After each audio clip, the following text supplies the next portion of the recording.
What's up, everybody? This is DJ Endo. I've been a product specialist for Native Instruments for a few years now, and one of the most common questions I get as a Traktor specialist is, how can I sync Ableton Live to Traktor?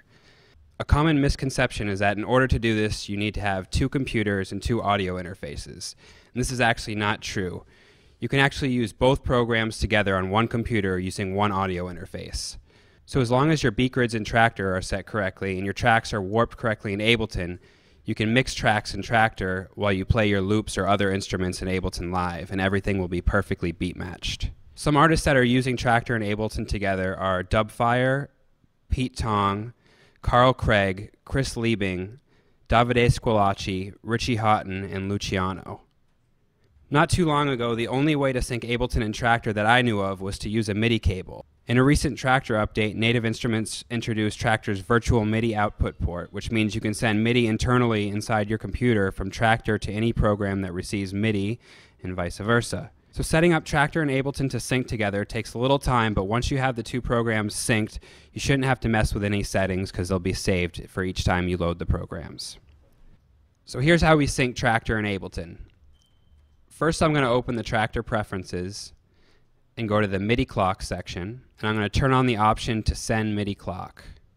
And I always keep the MIDI clock sending offset at 0 milliseconds. Now I'm going to make sure my sound card is set to Audio 8 DJ, or whatever sound card you're using. And also I'm going to make sure my output routing is set up correctly. And we're going to need to be an external. So the next thing I'm going to do is in my preferences, I'm going to go to the Layout Manager tab and make sure that Show Global section is selected. This way I can see my master clock section in Traktor. Now we're going to make a new MIDI device in the controller editor so Traktor can send MIDI clock to Ableton. Here's how we do it. We're going to go to the Preferences. So if I go up to my device menu here, I'm going to add a new device in Traktor. It's going to be a generic MIDI device. And I'm going to rename this device and call it Clock. So I'll click on Edit Comment. I'll name it Clock. And I'm going to set the out port to Traktor's virtual output. So Traktor's virtual output is actually an internal MIDI clock that it can send within the computer, so you don't have to use cables anymore. Now I'm going to make sure that no other device is sending MIDI clock through this port. So I'm going to select each device in the device menu and just make sure the out ports aren't set to all for all of my devices, because we don't want any MIDI clock loops happening. So the next thing we're going to do is set Ableton Live to receive MIDI clock from Traktor. So I'm going to open Ableton Live. I'm going to go to the Preferences and go to the MIDI Sync tab. And in the MIDI ports list where I see Traktor Virtual Output, I'm going to turn the track button on, the sync button on, and the remote button on. So now if we look at Ableton, we can see this EXT button. If I click on this, now Ableton is receiving external clock from Traktor. Next, I'm going to set my audio in Ableton. Go to Ableton Live Preferences. Go to Audio. I'm going to set the output to Audio 8 DJ. I'm going to go to my audio output configuration, make sure output 1 and 2 is turned on. So now that we have that set up, I'm going to start sending MIDI clock from Traktor to Ableton. I'm going to go back to my Traktor screen and click on the master clock section. I'm going to set my clock to auto mode, which means whatever deck's been playing the longest will be the master deck and the master clock that Ableton will be syncing to. So now I'm going to send MIDI clock from Traktor to Ableton. To do this, I'm going to click on the play button in the master clock section. So now you can see this green light's blinking next to Ableton's external button. So that means I'm getting clock signal. Now I'm going to click the sync button in the master clock section, and that will make sure that Ableton starts getting clock from Traktor. Now it's important to note that when you push the sync button, you want to push it on the first beat in a measure so Ableton knows where the 1 is.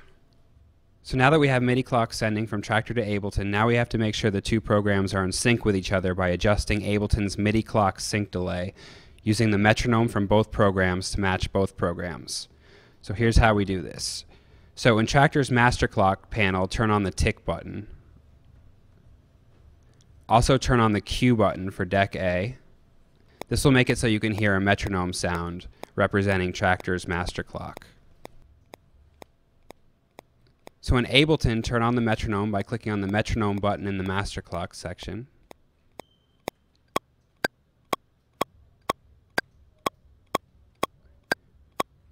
So now you should have an audible metronome playing in both programs.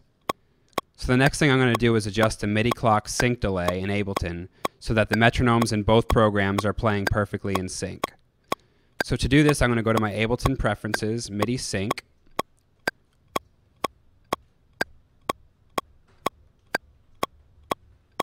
I'm going to click on my Traktor Virtual Input. Now, see this bar where it says MIDI clock sync delay? I'm actually going to click on that and drag it up and down. It's going to adjust the offset of the metronome. I'm going to keep moving it until the metronomes are perfectly clicking in sync with each other.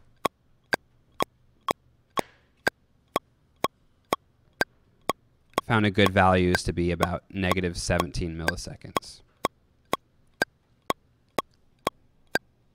So now once we got Traktor and Ableton synced together and the metronomes are clicking together, we're going to play a track in Traktor and a loop in Ableton, and it's going to be perfectly in sync.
Thanks for watching. This is DJ Endo. For more tutorials, check out youtube.com/dubspot.